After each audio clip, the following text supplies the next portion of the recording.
বিশেষ করে আমাদের সাংবাদিক বন্ধুদেরকে অভিনন্দন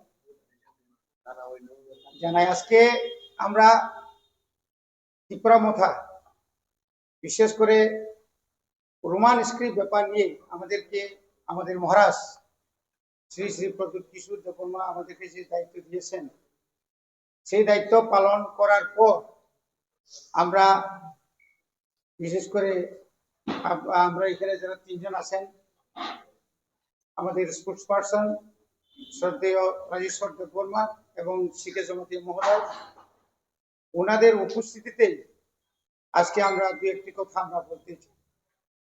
প্রথমে গত 29 তারিখ, এই মাসে 29 তারিখ আমরা গত মাসে জানুয়ারি 29 তারিখে নয়া দিল্লিতে মাননীয় সিবিএসইর চেয়ারম্যান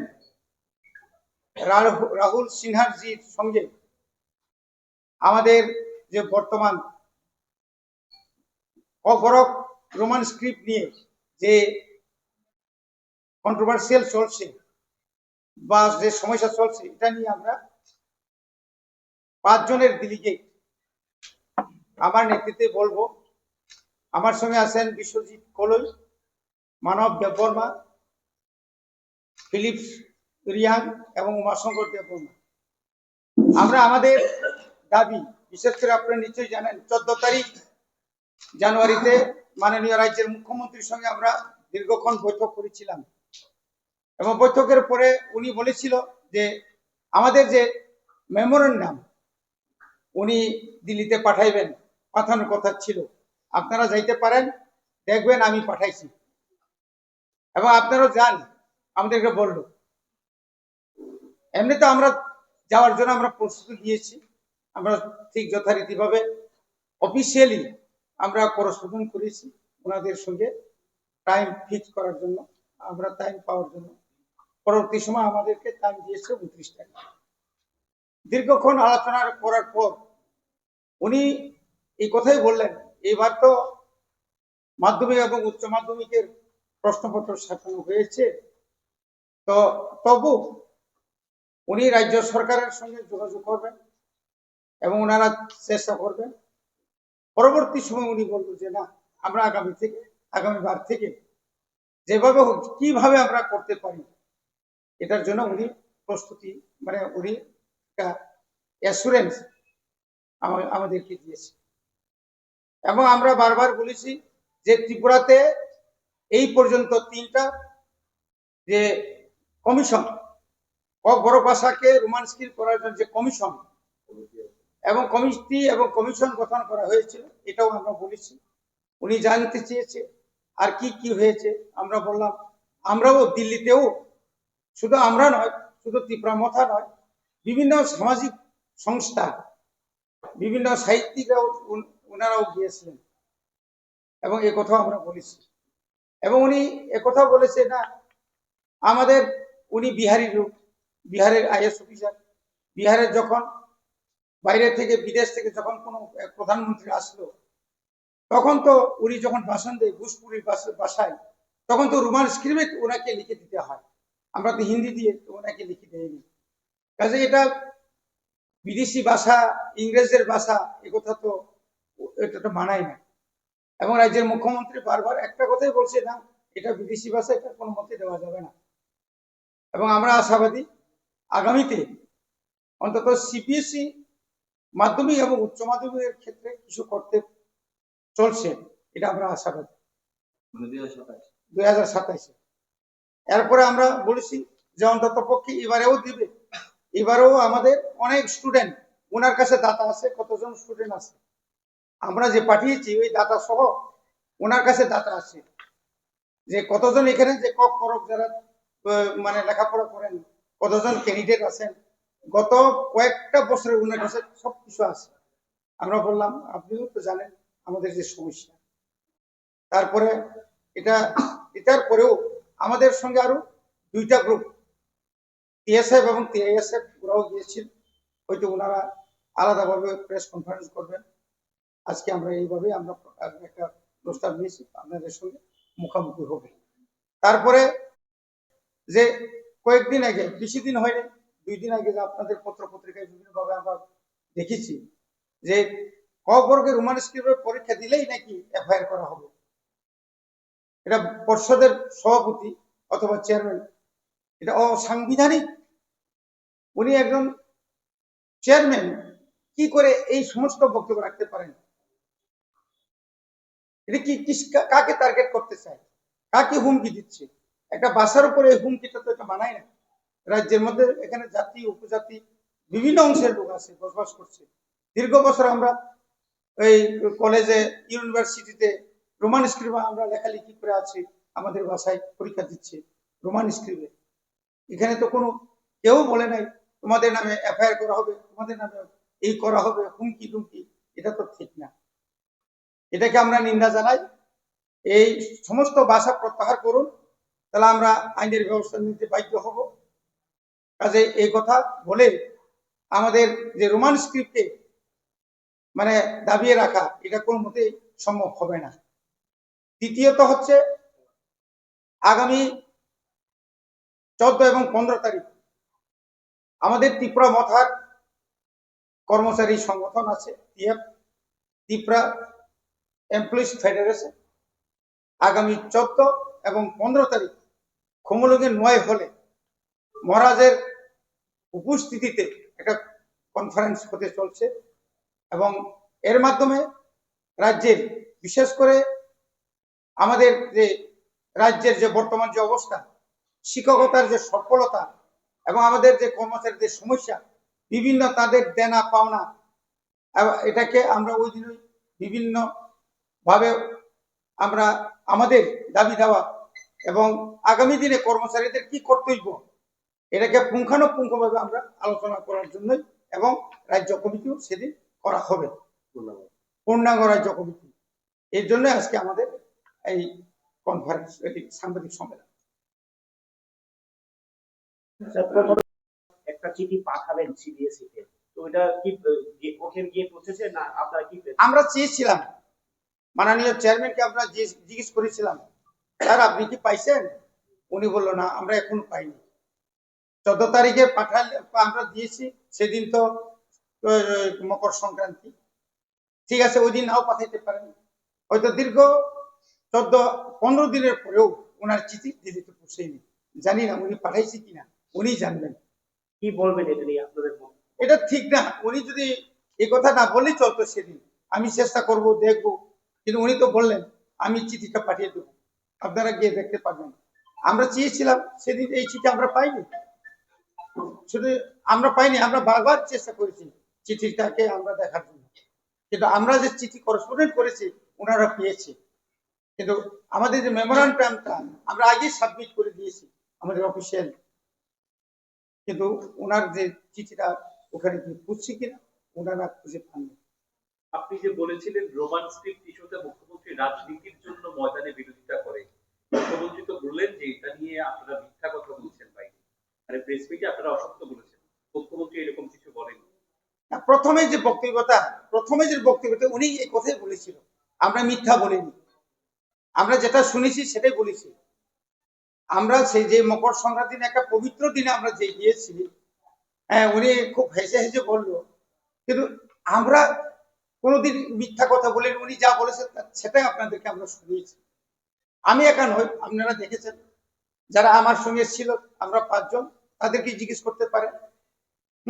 ওনার সঙ্গে সৌহার্দ্যপূর্ণ আলোচনা, উনি একদম নাও বলছে না, উনি আমাদেরকে কোনো কড়া ভাষায় আপনাদের স্ক্রিপ্ট আপনারা করেন এই কথাও বলে নাই।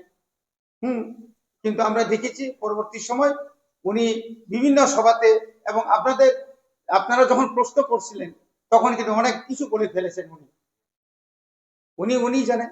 মুখ্যমন্ত্রী মিথ্যা কথা বলছেন না, মিথ্যা কথা বলছি এই কথা না, কিন্তু উনি কিভাবে আবার উত্তর করলেন আমরা জানি না। আমরা তো খুব খুশি, ওনার সঙ্গে আলোচনা করে আমরা খুবই খুশি ছিলাম, উনি যেহেতু এই কথা বলেছে। এটা একটা বেসলেস কথা, সোজা কথা। তাহলে এবার সিবিএসসি যে পরীক্ষা হচ্ছে সেখানে কম্পরকের স্ক্রিপ্টটা কি হবে? Will there be the option? না, অপশন তো স্ক্রিপ্ট বেঙ্গলি স্ক্রিপ্ট হবে, এবং ওরা বলছে ওরা ইনভিজিলেটর এখানে যে বেশি করে এখানে দেওয়া হবে প্রত্যেকটি পরীক্ষা কেন্দ্রে।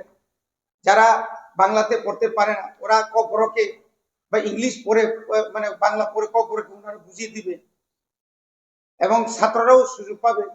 কিন্তু আমরা বলেছিলাম কখন জিজ্ঞেস করবে কখন লিখবে, একটা সময় তো একটা বাইন্ডিং আছে না, এই বাইন্ডিং টাইমের মধ্যে কি করে সম্ভব একজন বুঝাবে আরেকজন লিখবে, এটা তো অনেকটা প্রশ্ন আছে না। পরে বোঝা আর আরেকজন বলে বোঝা এটা তো কিছুটা না কিছু কঠিন ব্যাপার। একটা জিনিসকে যদি বারবার বলে কিন্তু এই যারা বুঝাইবেন উনি কিন্তু এক জায়গাতে থাকবে না। যেমন মুখ্যমন্ত্রীর কথা, ও আমাদের সঙ্গে কথা বলেছে একটা জায়গাতে রইলেন আর একটা জায়গাতে থাকবে, ঠিক এরকম আর কি, মানে দ্যাট মিনস সিস্টেম আগেরটাই রয়ে গেল। আগেতেই রয়ে গেল। এবং যে সমস্ত হুমকি টুমকি এগুলা তো অভিভাবক মহলের খুবই বিস্মিত, খুবই চিন্তিত, কি করে কি হবে। অনেকে কেউ কি না না ওই যে পর্ষদের চেয়ারম্যান যে বলেছেন এফআইআর করা হবে, কেস করা হবে। ছাত্রছাত্রীদের মধ্যে যারা পড়ুয়াদের মধ্যে তো অনেক আতঙ্কের মধ্যে আছে। যদি আমি তো রোমান স্ক্রিপ্ট দেওয়ার জন্য প্রস্তুতি নিয়েছিলাম কষ্ট মষ্ট করে, কিন্তু হঠাৎ করে আমি আমার লেখাকে যদি ইংরাজিতে দেখে তাহলে আমার নামে একটা কোনো থানাতে বা কোর্টে এফআইআর করা হয় তাহলে কি হবে। ছেলের জন্য বাবাও চিন্তা মাও চিন্তা, এই সমস্ত কথাবার্তা কি কোনো কিছু হয় বলা যায়? অন্তত পর্ষদের সভাপতি এই কথা উইথড্র করে আবার নতুন করে কিছু বলা দরকার বলে আমি মনে করি। আপনারা কোনো স্টেপ নেবেন এগেইনস্ট এরকম যদি বলে থাকেন? আমি শুনিনি, দেখিও নি, কিন্তু যদি বলে থাকেন that will create a problem within the students also. Their confidence will totally go down. আমরা ওনার মুখে দিয়ে আমরা কথা শুনিনি, আপনাদের মাধ্যমে বিশেষ করে যারা পত্রিকার মাধ্যমে আমরা দেখেছি এদের বলছি। আচ্ছা, এমনি আমরা তবু জানতে চেষ্টা করবো, আমরা কয়েকদিন মধ্যে বসে আমরা এই কয়েকদিন মধ্যে পর্ষদের সভাপতির সঙ্গে আমরা আবার দেখা করবো, সততা যাচাই করবো। স্যার, এই যে এখন যে বক্তব্যটা কি বিরোধী হচ্ছে টাকা যেটা দেওয়া হচ্ছে এটা যতটুকু পায় তার থেকে বেশি, অ্যারাউন্ড 40% টাকা দেওয়া হচ্ছে, কিন্তু ইউসেজ দেওয়া হচ্ছে না। এবং এবং কোনো ধরনের এজি বা এরা কোনো ধরনের সেটা করছেন রিপোর্টটা পাচ্ছে না, এজন্য একটা কনফিউশন ক্রিয়েট হচ্ছে এবং অনেকে পেনশন পাচ্ছে না। The responsibility is the Aedes. Regarding budget বাংলাতে বলছি, হ্যাঁ। বাজেটের যদি কথা বলতে হয় তাহলে পরে ত্রিপুরা রাজ্যের যা আয়তন এইটার 69%, 69 point something, around 70% geographical area হচ্ছে এডিসি এরিয়া। আর পপুলেশনের দিক দিয়ে যদি আমরা চাই তাহলে পরে 35% of the total state population live in ADC area. তো এডিসি এরিয়া তো ত্রিপুরার মধ্যেই আছে। এডিসি কে যদি আমরা ডেভেলপমেন্ট করতে চাই তাহলে পরে এডিসি এলাকার যে ব্যাকওয়ার্ডনেস, জিওগ্রাফিক্যাল ব্যাকওয়ার্ডনেস এবং ওইখানে যে পপুলেশন রয়েছে তাদেরকে মাথায় রেখেই এডিসিতে ফান্ড দেওয়ার কথা। যদি আমরা as per the state population ratio আমরা যদি আমরা বাজেট পাইতে হয় তাহলে পরে স্টেট বাজেট হচ্ছে 32,000 crore, এটার মধ্যে যদি 35% আমরা পাইতে হয়, এডিসি যদি পাইতে হয় তাহলে পরে it comes 12,800 crore। 12,800 crore ADC কে দিতে হয়। সেই ক্ষেত্রে এডিসি যে autonomous district council budget pass করে অ্যারাউন্ড 1,000 crore, 1,100 crore এর মতো বাজেট পাস করা হয় স্টেটের কাছে। কোথায় 1,000 crore? এখান থেকে ইভেন 1,000 crore না, স্টেট গভর্নমেন্ট থেকে 800 crore বাজেট অ্যাপ্রুভাল দেওয়া হয়েছে এবং সেই 800 crore যে অ্যাপ্রুভ যে বাজেট সেটাও টাইমলি রিলিজ করা হয় না। অনেক সময় অনেক পারসুয়েশন করার পরে মান্থলি ও তাও দেওয়া হয় না, কোয়ার্টারলি এটাকে রিলিজ করা হচ্ছে। যার ফলে এডিসিতে যে ওভারঅল ডেভেলপমেন্ট আনার কথা এটা আনার পক্ষে ডেভেলপমেন্ট করার জন্য এটা সম্ভব হচ্ছে। আর যেটা ইদানিং যে মুখ্যমন্ত্রী যেটা বলেছেন যে এডিসির যা প্রাপ্য যা পাইতে হয় তার থেকে বেশি টাকা দেওয়া হচ্ছে। উনি বলছেন মোস্ট প্রবাবলি 39% দেওয়া হচ্ছে। যদি 32,000 crore 39% দিতে হয় তাহলে পরে 12,800 কোটি টাকা দিতে হবে। তো বাজেট অ্যাপ্রুভালই হচ্ছে 800 crore, নট ইভেন 1,000 crore। আর মুখ্যমন্ত্রী বলছেন যে 12,800 কোটি টাকা দেওয়া হয়েছে, দ্যাট ইজ 39%। এটা কোনো মতেই এটা সম্ভব না এবং দেওয়া হচ্ছে না। সেটা আপনাদের মাধ্যমে সমস্ত অপমত জনসাধারণের জন্য, বিশেষ করে এডিসি এলাকাতে যারা আছেন তাদের কাতারকে আমি এটাকে পরিষ্কার করে বলতে চাইছি যে 12,800 crore, that is 39% of the state budget, মুখ্যমন্ত্রী যেটা বলেছেন দেওয়া হয়েছে এটা ঠিক না। এবং টোটাল এডিসির যে বাজেট অ্যাপ্রুভ বাজেটই তো হচ্ছে not even 1,000 crore, only 800 crore। এটার মধ্যেও পুরোপুরি এখনো রিলিজ করা হয়নি। সেটা হচ্ছে regarding fund.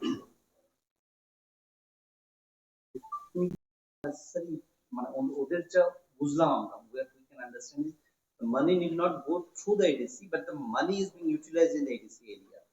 Is there any doubt on that? ADC, Tripura Tribal Areas Autonomous District Council, it is a constitutional body. It is a constitutional body. Among the very purpose of establishment of Tripura Tribal Areas Autonomous District Council is to ensure overall development of the ADC areas. এবং যেহেতু এটা constitutional institution এবং সমস্ত line department সেখানে রয়েছে, state governments should have had trust on constitutional institution এবং through ADC এটাকে overall development করার বিষয়টা এনশিওর করা দরকার ছিল, করলে পরে ভালো ছিল। এখন irrespective of any political parties for the last many years, এখন সব পলিটিক্যাল পার্টিরা বলছে যে এডিসি কে এম্পাওয়ারমেন্ট করা হবে, এডিসি কে এম্পাওয়ারমেন্ট করা হবে, কিন্তু এটা তো করা হচ্ছে না। অথচ এডিসি তে সমস্ত লাইন ডিপার্টমেন্ট রয়ে গেছে, সেই লাইন ডিপার্টমেন্টকে যেভাবে যেমন agriculture, horticulture, fishery, RD, PWD, social welfare, social education department. So for example, আমি জাস্ট এক্সাম্পল বলছি, glaring example, social education and social welfare department ADC তে শুধু north Tripura district, Unakoti district এবং ধলাই আছে।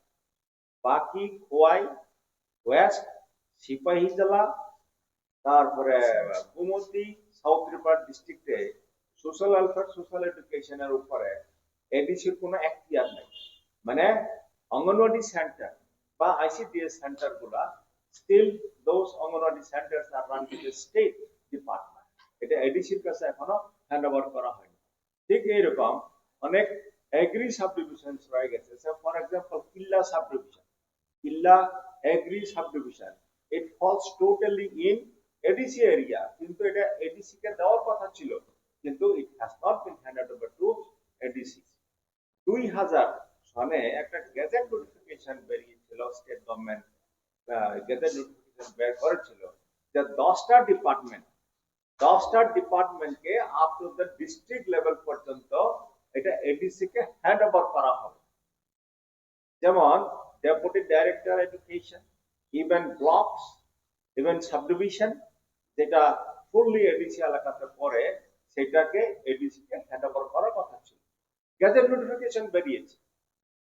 এরপরেও এখানে বলা হয়েছিল যে সংশ্লিষ্ট line departments will take initiatives to hand over দি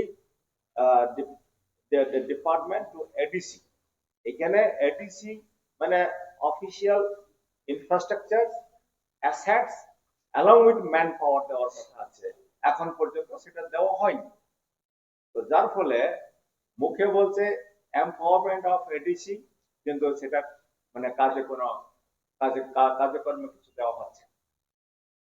আপনাদের উপর অ্যালিগেশন হচ্ছে